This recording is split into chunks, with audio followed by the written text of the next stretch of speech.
Good morning, everyone. It is lovely to see you all. Welcome to Newcastle upon Tyne Unitarians. Today is our harvest service.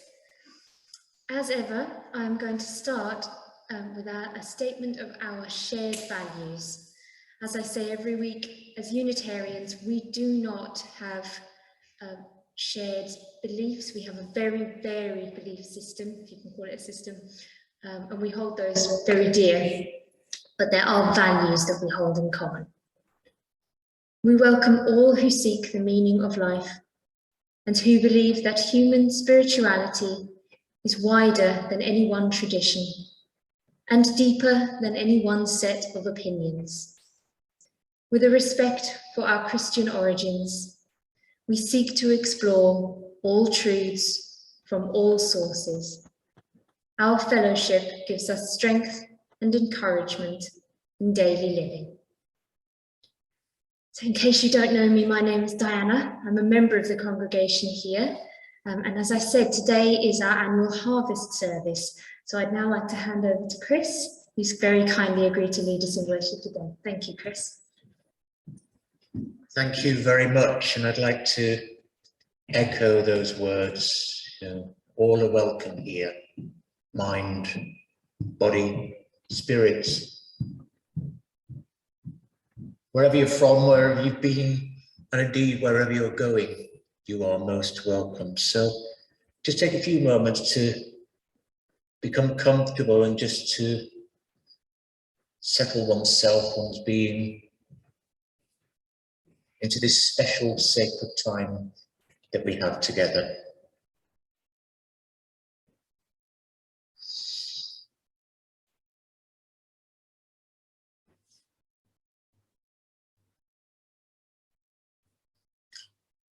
I open with some words from Hubert Reeves, who was actually an astrologer and scientist. And he said, "Man is the most insane species. He worships an invisible God and destroys a visible nature, unaware that the nature he is destroying is the God that he is worshipping." Wise words from Hubert Reeves.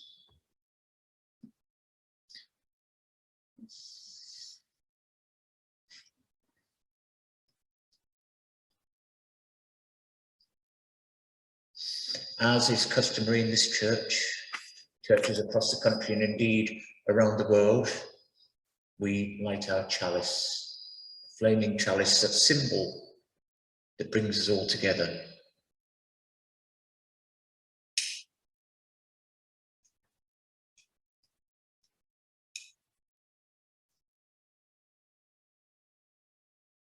Flame of truth, flame of knowledge,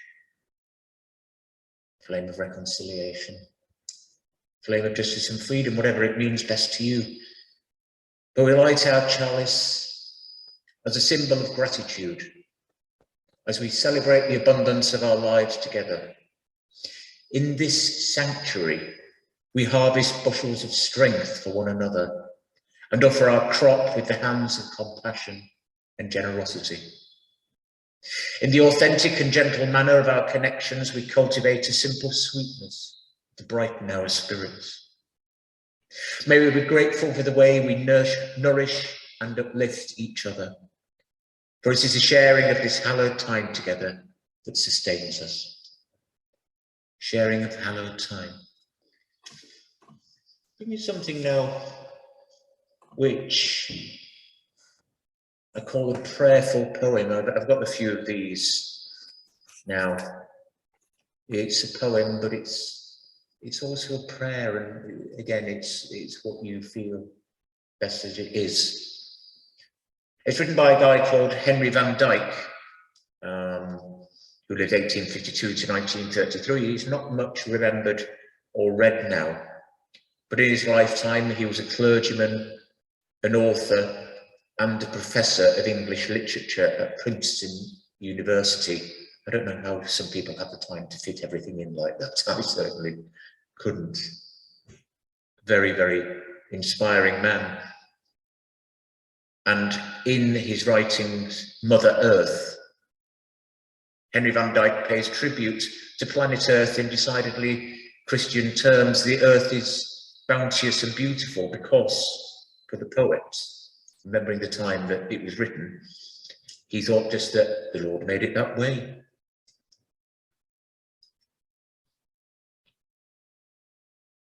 Let us join together prayer and meditation, whatever we feel most comfortable.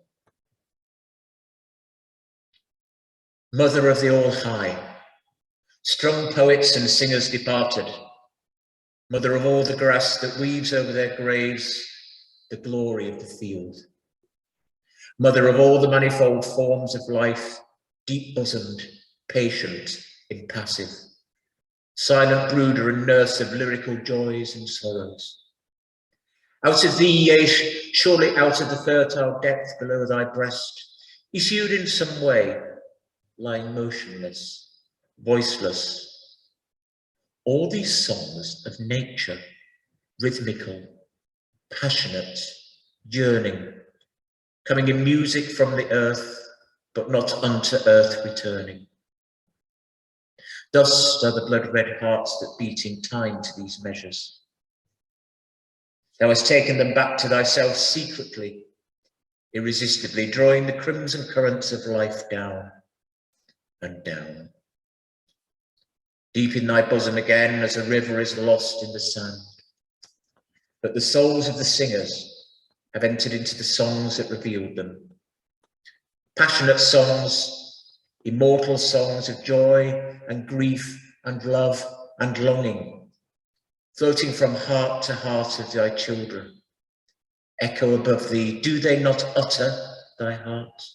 The voices of those that love thee. Long hast thou lain like a queen, transformed like some old enchantment, into an alien shape, mysterious, beautiful, speechless. Knowing not who thou were, till the touch of thy Lord and lover working with you awakened a man-child to breathe thy secrets. All of thy flowers and birds and forests and flowing waters are but enchanted forms to embody the life of the spirits. Thou thyself, earth mother, in mountain and meadow and ocean, holdest the poem of God, eternal thought and emotion. Henry van Dyke, Mother Earth.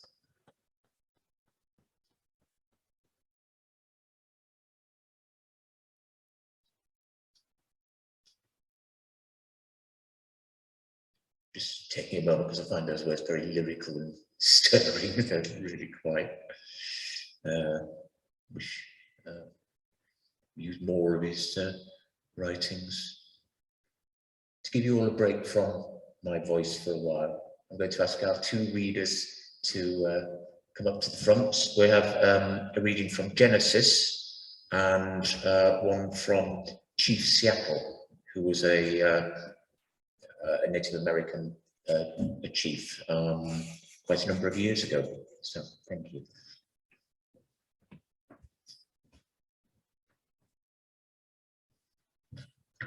Good morning.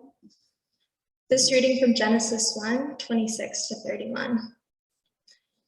Then God said, "Let us make humankind in our image, according to our likeness, and let them have dominion over the fish of the sea, over the birds of the air, and over the cattle, and over all the wild animals of the earth, and over every creeping thing that creeps upon the earth." So God created humankind in his image. In the image of God, he created them. Male and female, he created them. God blessed them, and God said to them, "Be fruitful and multiply, and fill the earth and subdue it, and have dominion over the fish of the sea, and over the birds of the air, and over every living thing that moves upon the earth." God said, "See, I have given you every plant yielding seed that is upon the face of all the earth, and every tree with seed in its fruit, you shall have them for food. And to every beast of this earth, and to every bird of the air, and to everything that creeps on the earth, everything that has breath of life, I have given every green plant for food." And it was so. God saw everything that he had made, and indeed it was very good. And there was evening and there was morning, the sixth day. Thank you.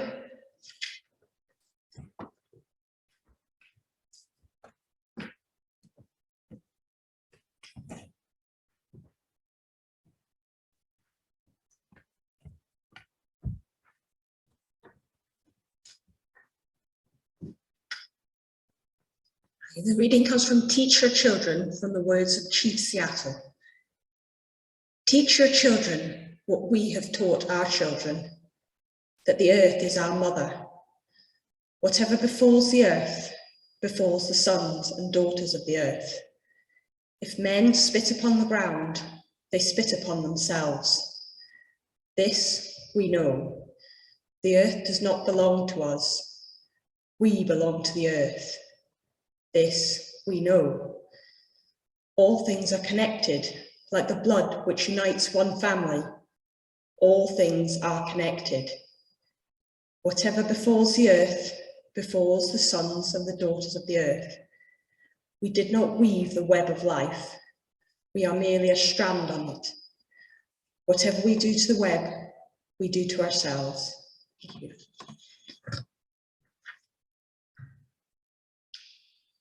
Sometimes I think it all goes wrong with Genesis. I came to this conclusion a couple of years ago, pre-pandemic, when we could actually do things. And I was in Holminster singing with Hull Choral Union's performance of Haydn's Creation, which is a piece which we'd rehearsed for quite a few weeks. In our performances, we rehearse choral bits and generally don't hear the soloist until the last rehearsal or the performance instead. So in the section sung by Adam and Eve, who was sung by two soloists, there's a repetitive theme about how God has given them dominion over all the earth. They are the apex of creation. They're rulers. They have power to do whatever they want. Certainly in the piece, Adam and Eve seem to enjoy their position as king and queen and everything on the earth. And even in the NRIV version of the Bible, which isn't as scary as the King James one, it says, "Be fruitful and multiply, fill the earth and subdue it, and have dominion over the fish of the sea, and over the birds of the air, and over every living thing that moves upon the earth." But is this really so? It does seem to contradict those words by Chief Seattle. Chief Seattle was a Squamish and Warmish chief, leading figure among his people. He pursued a path of accommodation to white settlers. The city of Seattle was named after him. A widely publicised speech arguing in favour of ecological responsibility and respect of Native Americans' land rights had been attributed to him. Although a lot of what he said has been lost through translation and rewriting, we still have the essence of his words. But so a lot of the essence of writings in the Bible and other religious texts lose things in translation and rewriting.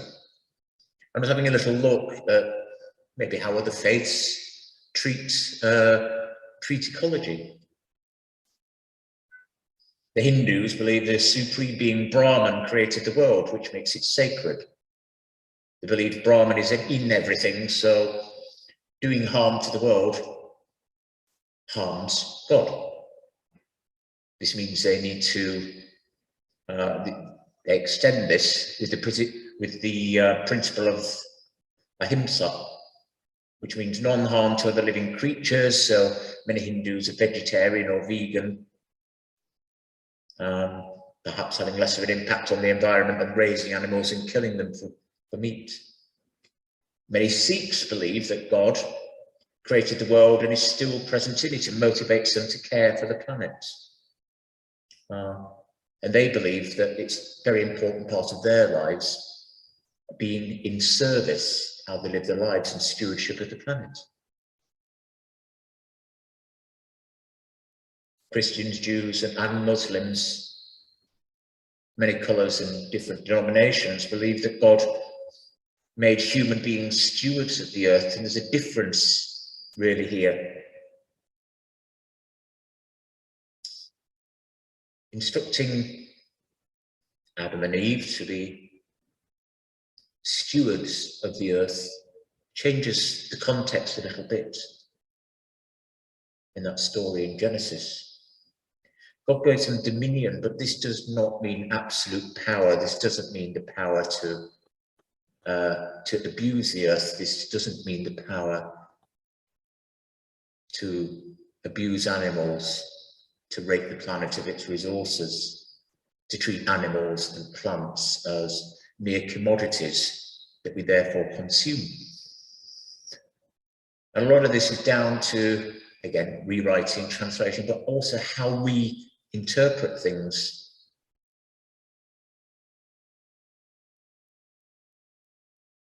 So many Christians and Jews believe that humans have a huge responsibility. It does not mean that God gave humans the right to treat the planet how they would like. And certainly I think people have, and it's not just certainly in the care of the planet for many other things, have used and abused religious writings for their own end, because actually it all boils down to greed, to power, to having more. People always want more. Take. Well, not you lovely people, I'm not saying you, I'm talking about, we only need to read history books and we need to look at what's happening around the world now to see that is what's happening. People may use religion or other things to justify their actions, but to me, it doesn't work like that, because that's what it actually boils down to.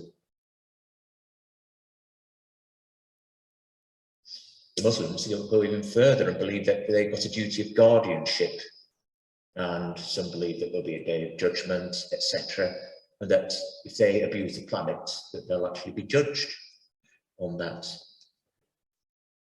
But this is not a theological lecture. What I'm doing is trying to take some strands out as to why and how we seem to think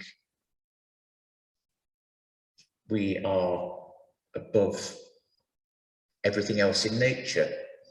And I love those words by Chief Seattle about it being a web. And what we do affects every little thing on there. And rather than looking at ourselves as being above, accept that we're part of the web.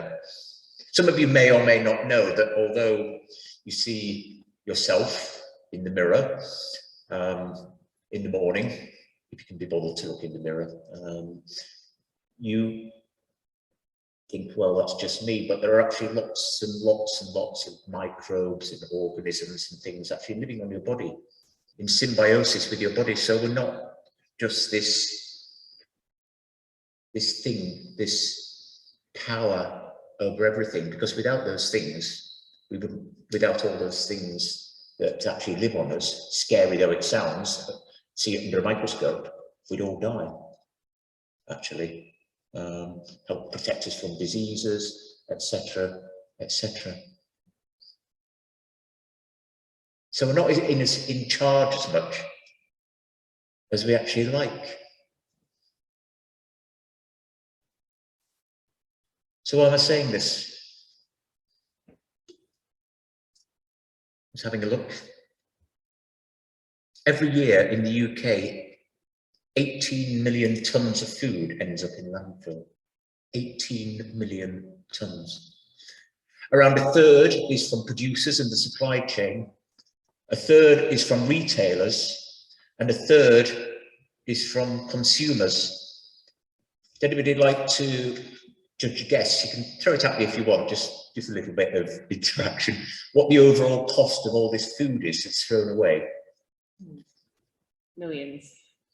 £23 billion wasted.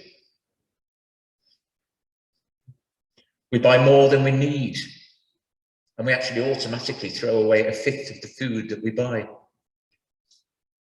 And yet with austerity and job insecurity in this country, and we've certainly seen some more problems recently with distribution and picking crops, etc., etc.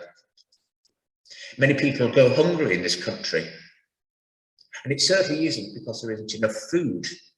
And I don't mind, I'm not too proud. A couple of years ago, just around the time the pandemic hit, I ended up being out of work, and I actually had to go to food projects to top things up. And some of the stuff that I got, there was absolutely nothing wrong with it. It was either in the wrong packet, or a supermarket had bought too much of it, or it was out of date. But it wasn't off. It wasn't off. And certainly my late parents' day, you didn't have labels on things. You just looked at it, used your nose, used your common sense. Even more ridiculous is the fact disposal of food means higher costs being passed on to us because of landfill taxes, which damage household budgets, not to mention the effect on the environment. Marketing doesn't help. People being convinced that they have to throw food away because it's past its sell-by date, as I mentioned, even though there's nothing wrong with it. Scaring people, you know. I always wonder that the people think that at midnight, suddenly that piece of cheese in the fridge suddenly goes off because it's gone on to the next day. You know, you ping, I must eat that at 1 minute to midnight. You know, I know that sounds silly, but that, to be honest, that's how ridiculous it is. A few years ago, I worked in France, and the attitude is very different. Shop local, smelly, mouldy cheeses, knobbly vegetables that we wouldn't dare sell in this country. Or if you do eat meat, all parts of an animal are eaten. There's no waste. They eat things that we wouldn't do. And just generally less messing around with food, less processing. It is coming in a bit more, sadly, but generally a lot less messing around with food, which is why, you know, they go and get bread every day. They don't have a loaf that sits there and lasts for two weeks. Another problem that I think is that people don't know where the food comes from, how it's produced, or the effort taken. In the world of mass production and consumption, chemicals and waste to satisfy supermarkets, we just thoughtlessly grab things, often in a ridiculous amount of packaging, and cook it in minimal time, as if cooking, eating, and enjoying food is some sort of crime. And certainly in some parts of Britain, the States, Northwest Europe, it just seems like that. People will frown on you if you say you're going for a lunch break. You go to the Mediterranean, people spend 2 or 3 hours over their lunch, and actually they're eating properly, but also gives them that break away from their work. But we do that as, you know, we almost think of food as some sort of byproduct, something we have to do. When actually we're not very conscious of what we can do, things like shopping locally, etc., etc. But all these things are marketed to an increasingly single population, because you know what, a lot of us are expected to work longer hours and be machines, stay behind until you finish your work. It's nothing to do with being a human. And if you read the creation stories and read a lot of other religious and non-religious texts, my belief is that we're meant to enjoy the planet and its resources, as long as we're not wasteful and we're kind. But things are changing, and I think since I last spoke about the subject, even more so since the pandemic. People want to know where things come from. Allotments and community gardens are coming back. A lot more people are using plots of land, turning over their lawns, because during the pandemic people couldn't get things, and they thought, well, I could grow some of my own, you know. Eating seasonally, not having things that have flown halfway across the world just because we want to eat them. I'm not saying, and I'm not, please don't think I'm criticizing anybody who doesn't, because it's the society that we live in. but maybe we should take a step back and just think about things like where something's from, how it's grown, where it's come from. Unfortunately, those on low incomes don't really have an ability to make those choices, but it's certainly something that we can do and think about. I love going to our local greengrocer, by the way, not so much just for the vegetables, because I always stand chatting to the guy who runs the shop for about 15 minutes. But again, we miss out on all that sort of thing. We miss out on community and cohesion because of the way that we buy and consume our food. A few years ago, and I know Louise there has been as well, I spent some time up with the at the Findhorn Foundation up in the far north of Scotland. I was there in winter. The sun did not rise until about 10, which was a real shock. But there they respect the environment. They try and grow as much as they can do. Food is all organic. I mean, I don't know what this thing is about organic, because again, years ago, all fruit and vegetables were organic. The food is mainly vegetarian. They try as best they can to produce their own energy. Any waste that's produced is used for fertilizer, again, to produce heating, etc., etc. It might sound like a utopian ideal and something that's far away from what we can do, but they all believe that they are essentially stewarding their surroundings. I was talking to somebody there, and it's when she picks the vegetables, she said she doesn't actually just go in and pick the vegetables, she actually thanks the ground for allowing her to take the vegetables and what is grown, and that's an interesting flip round of thinking.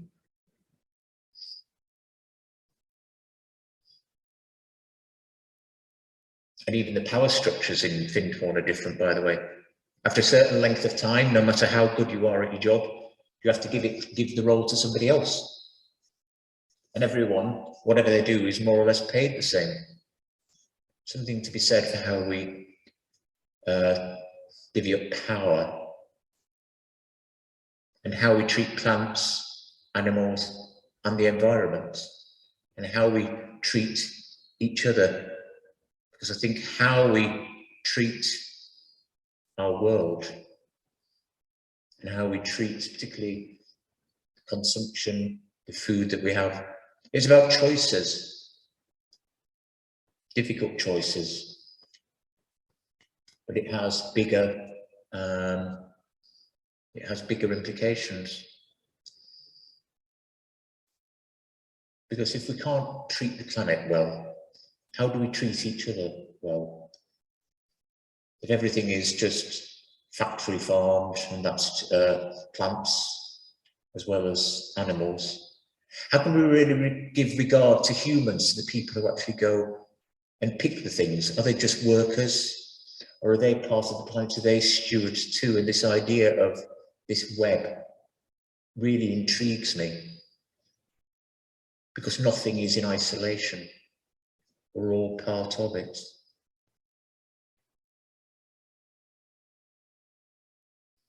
One of the answers that's been given to me is a lot of people turning vegetarian, which I understand, or even vegan, because animals take a lot of space. They need a lot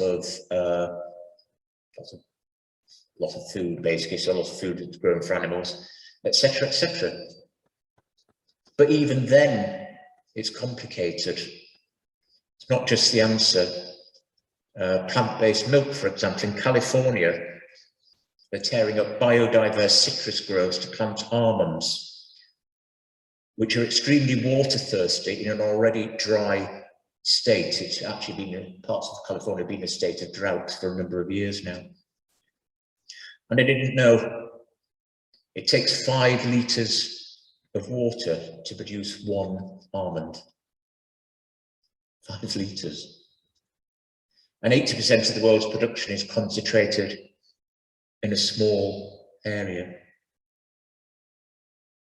So the answers aren't always as clear as we think. And I'm not delivering this to make people feel guilty or feel ashamed or feel that they're doing anything wrong. But we really have to look and start reevaluating our lifestyles and our consumption and making demands on producers of food to change their ways, and also the horrendous amount of packaging that's used for example in supermarkets. And I've noticed things are slowly changing.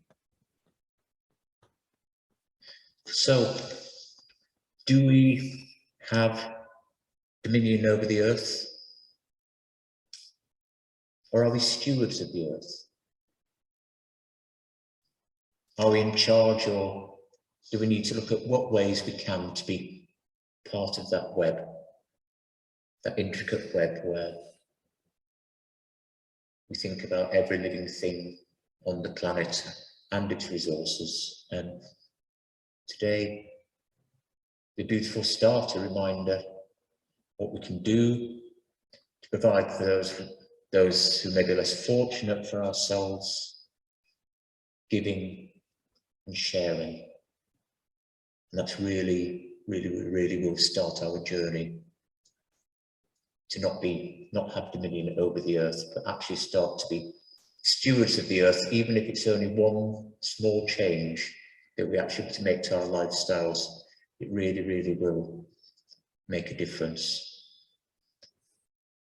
And now to a time of reflection, meditation.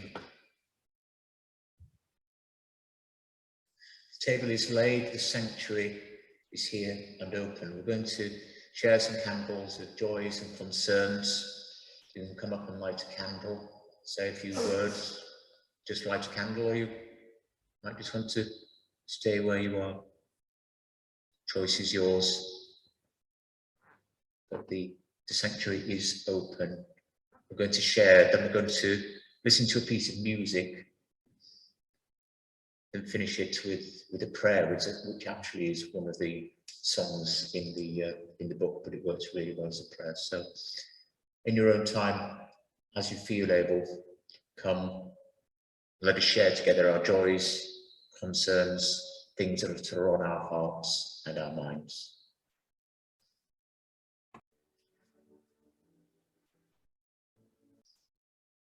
Find together gifts of our sharing, gifts of our prayers and meditations, and the gifts of our generosity here in front of me on the table. I'm going to pray. I'm actually using 179 in the Purple Book, also written by Sheila Murray, who wrote the last hymn that we sang. She wrote sort of those spirit type songs, and some of the lyrics are really beautiful. And this one turns itself into a prayer and meditation. Touch the earth lightly. Use the earth gently. Nourish the life of the world in our care. Gift of great wonder, ours to surrender. Trust for the children tomorrow will bear. We who endanger, who create hunger, agents of death for all creatures that live, we who would foster clouds of disaster, God of our planet, forestall and forgive. Let there be greening, birth from the burning, water that blesses and air that is sweet, health in God's garden, hope in God's children, regeneration that peace will complete.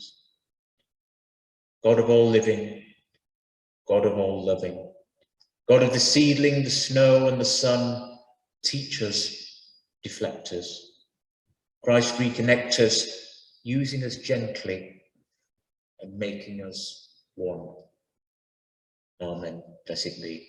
Making us one again, talking about that web, that interconnectedness that we all have and we're all part of. I'm really pleased that the items go into the People's Kitchen, because they do much more than feed people. They also recruit volunteers, some of whom have been homeless or disadvantaged, and give them new skills and they get qualifications through the People's Kitchen and move on into work and a better life. So your donations do so much more than just feeding people. So thank you very much. I'm going to have a short benediction before the closing piece of music and time for socialising and refreshments. After each line that I read, could you reply, "This we know"? The earth does not belong to us. This we know. We belong to the earth. This we know. All things are connected. This we know. We did not weave the web of life. This we know. We are merely a strand on the web. This we know. All things are connected. This we know.